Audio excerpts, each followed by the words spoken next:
এই নিয়ে আলোচনার জন্য এই মুহূর্তে রংপুরে আছেন সহকর্মী নাজমুল ইসলাম নিশাত, তার সঙ্গে যুক্ত হচ্ছেন বেগম রোকেয়া বিশ্ববিদ্যালয়ের সহযোগী অধ্যাপক আব্দুল্লাল মাহবুব। সরাসরি চলে যাচ্ছি নিশাতের কাছে। নিশাত,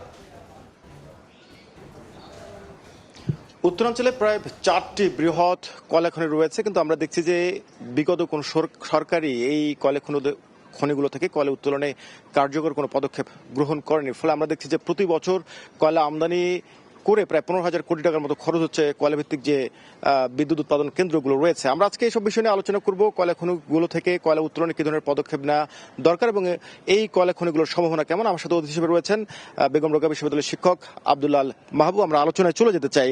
আমরা দেখছি উত্তরাঞ্চলে যে কয়লা খনিগুলো রয়েছে সেখানে কয়েক বিলিয়ন টন কয়লা মজুদ রয়েছে। আসলে সম্ভাবনার জায়গাটা কেমন? আসলে আমাদের বাংলাদেশের যে উত্তরাঞ্চলে আপনি যে বললেন যে 4টি খনি রয়েছে এবং জামালগঞ্জ সেখানে একটি খনি, মোট 5টি খনি এখানে মজুদ রয়েছে প্রায় 3 বিলিয়ন টন। এবং এই কয়লাগুলো আমরা যদি এখন উত্তোলন করতে পারি, যেহেতু আমাদের একটা বৈশ্বিক সংকট যে আমাদের পৃথিবীতে যে তেল বা গ্যাস রয়েছে, এই তেল মূলত 40 থেকে 50 বছরের ভিতরেই কিন্তু এটা ড্রপ আউট হয়ে যাবে। এবং বাংলাদেশে যে গ্যাসটা রয়েছে সেটা হয়তো 10, 12, 15 বছরের ভিতরে শেষ হয়ে যাবে যদি ফার্দার আবিষ্কৃত না হয়। এখন আমাদের মানে হচ্ছে ফসিল ফুয়েলের দিক দিয়ে সম্ভাবনাময় যেটা সেটা রয়েছে কয়লা।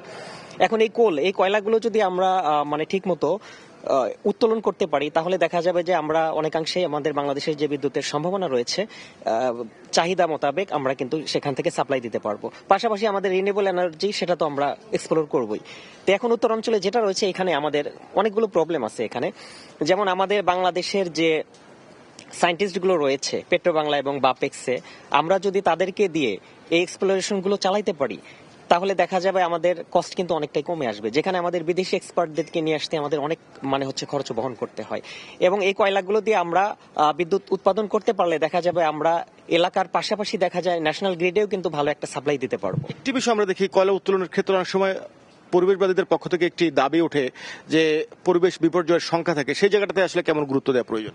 হ্যাঁ, সেখানে তো অবশ্যই, যেমন যে এলাকায় কয়লা খনি হবে সেটা যদি ওপেন পিট পদ্ধতিতে করা হয়, উন্মুক্ত পদ্ধতিতে, তাহলে দেখা যাবে যে এলাকার যে বসতিগুলো আছে তাদেরকে অন্য এলাকায় স্থানান্তর করতে হবে।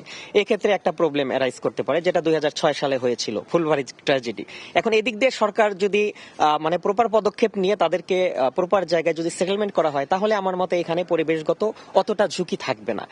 এবং আমরা যদি আন্ডারগ্রাউন্ড মাইনিং করতে পারি তাহলে আন্ডারগ্রাউন্ডের ক্ষেত্রে কিন্তু আমাদের একটা প্রবলেম, সেটা হচ্ছে সাবসাইড হয়ে যেতে পারে এবং ওই ভূমিগুলো নিমজ্জিত হয়ে যেতে পারে একটা সার্টেন সময় পরে আর কি। তো সেই ক্ষেত্রে এখন দেখেন প্রকৃতিতে কোনো কিছুই কিন্তু গিভ অ্যান্ড টেক, সবকিছু আপনি কোনো কিছু নিবেন কিন্তু প্রকৃতি আপনাকে ছাড় দিবে তা কিন্তু নয়। তারপরে আমাদের চাহিদা মোতাবেক, যেহেতু আমাদের অল্টারনেটিভ নাই। আপনি বলছেন যে পরিকল্পিতভাবে একটু উদ্যোগ নিতে হবে। আমরা আলোচনা করছিলাম উত্তরের যে কয়লা খনিগুলো রয়েছে সেই কয়লা খনিগুলো থেকে কয়লা উত্তোলনের ক্ষেত্রে কি ধরনের পরিকল্পনা প্রয়োজন এবং দেশীয় যে জ্বালানির চাহিদা সেটি মেটাতে এই খনিগুলো ব্যাপক ভূমিকা রাখতে পারে। আমার সাথে অতিথি ছিলেন বেগম রোকেয়া বিশ্ববিদ্যালয়ের শিক্ষক আব্দুল্লাল মাহবুব। তো সবকিছু মিলে আজকে আলোচনার এই ছিল আমার কাছে বিষয়বস্তু।